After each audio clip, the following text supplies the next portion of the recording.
Hello Libra, आज हम देखने वाले हैं कि आपके लव लाइफ में मई मंथ क्या ला रहा है। ये जो रीडिंग है ये sun, moon, rising and Venus signs के लिए है। अगर आपको मेरा काम अच्छा लगता है you can consider subscribing to my channel. Subscribe करने के बाद में बेल नोटिफिकेशन ज़रूर ऑन रखें लिब्रा, अदरवाइज़ मेरे वीडियोस आप तक पहुंचेंगे नहीं। अगर आप में से किसी को पेड पर्सनल रीडिंग करानी है और हीलिंग फुल लाइफ का prediction with remedies, past life regression, akashic records, charge crystals, ये सब चाहिए, then you can reach out to me through my website. वहाँ पे आपको सारे मेरे कॉन्टैक्ट डिटेल्स मिल जाएंगे। So that's how you can reach me out. And आज हम देखने वाले हैं आपके पर्सन की फीलिंग्स, इंटेंशंस, एक्शंस, इस महीने के आउटकम रहने वाला है इस रिश्ते का, वो सारा हम देखने वाले हैं। कुछ एक्सक्लूसिव पर्क्स भी है अगर आप मेरे चैनल के मेंबर बनते हैं थ्रू द ज्वाइन बटन, जैसे कि लाइव स्ट्रीम के दौरान आप मुझसे अपने पर्सनल सवाल पूछ सकते हैं, उसका मैं फ्री ऑफ कॉस्ट जवाब दूंगी। एंड अगर कोई सॉल्यूशंस एंड अगर रेमेडीज़ चाहिए होंगे so I will give that free of cost.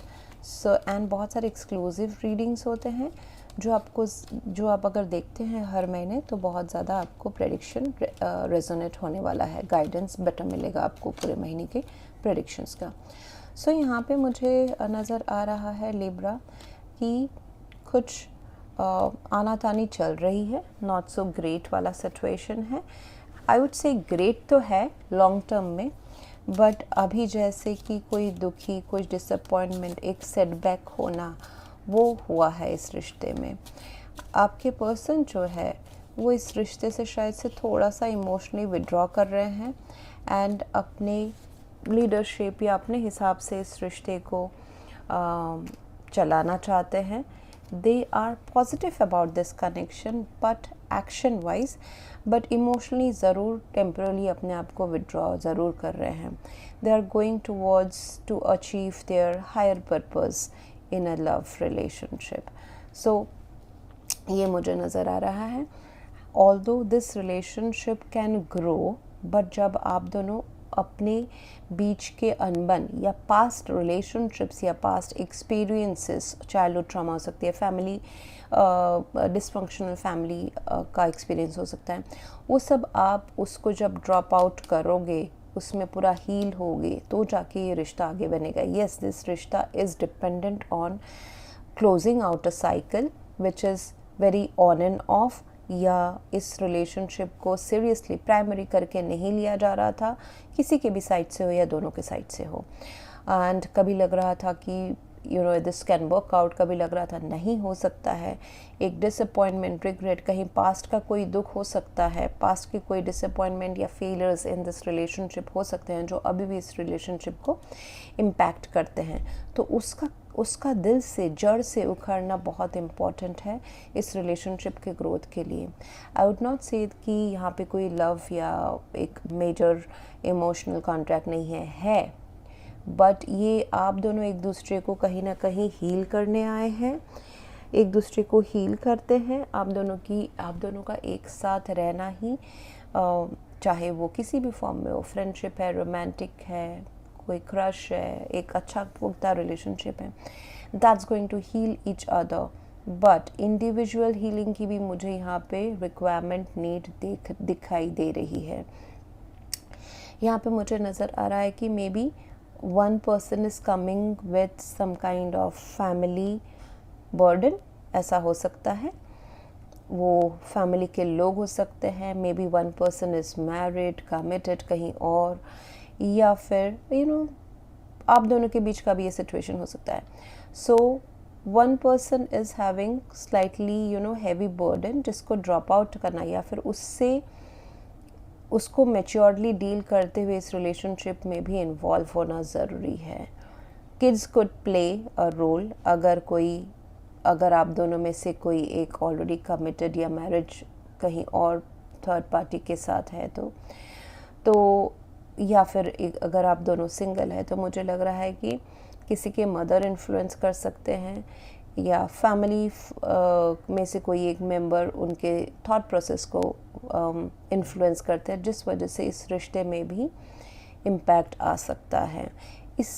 इसको सॉल्व करने का एक ही तरीका है कि दिल खोल के एक दूसरे से बात करें, एक दूसरे के प्रॉब्लम्स को सेपरेट ना समझे, खुद का समझे, try to understand their point of view, they should try to understand your, आप कौन से लाइफस्टाइल, कौन से जगह से आ रहे हैं, what's the basis of your mental health, तो जाके ये रिश्ता आगे बढ़ सकता है।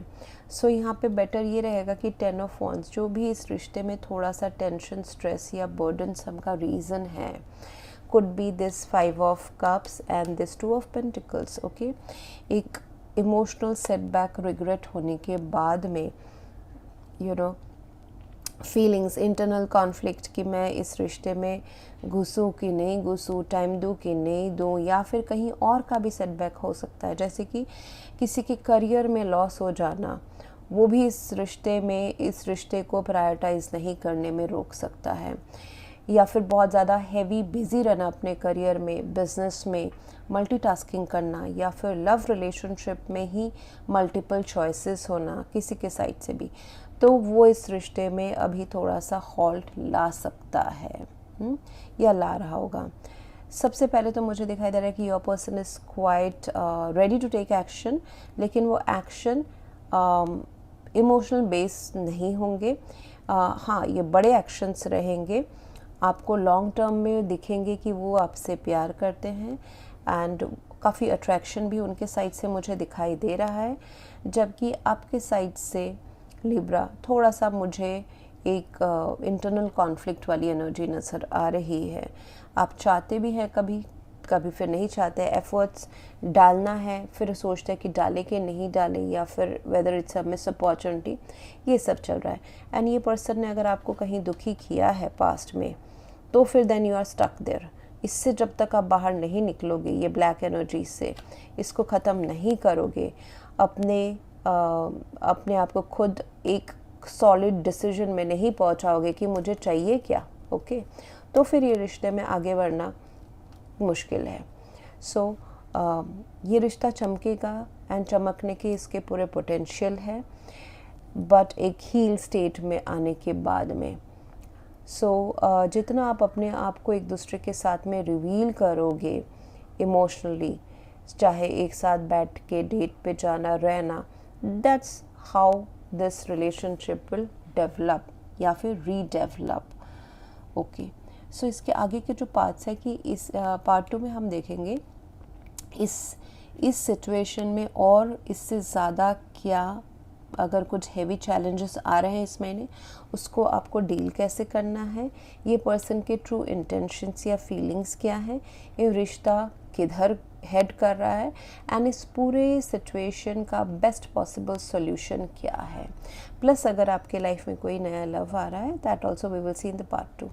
Thank you very much for watching. Please to like, share, comment and subscribe. Thank you.